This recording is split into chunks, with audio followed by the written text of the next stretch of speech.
బిడ్డలు లేనప్పుడు దేవుని మరి సన్నిధానంలో వెళ్ళి ప్రార్థించి మరి దేవుడు ఆ కార్యం నెరవేర్చాడండి. ఎంత గొప్ప ప్రవక్త. మరి మన లైఫ్ లో కూడా మనం చూసినట్టయితే, దేవా నీవు నాకు ఈ బిడ్డలు ఇస్తే నేను ఇది చేస్తానయ్యా అని చెప్పి మనము ఎన్నో ప్రామిస్ చేస్తూ ఉంటాం దేవునితో, కానీ మర్చిపోతాం. చాలా వరకు we will not keep those promises.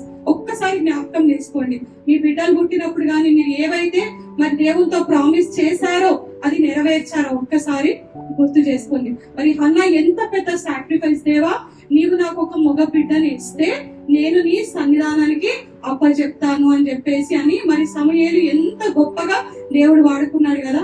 చాలా మంది తల్లిదండ్రులు నేను చూసిన మట్టుకు దేవునికి సమర్పించడానికి ఆలోచిస్తారు.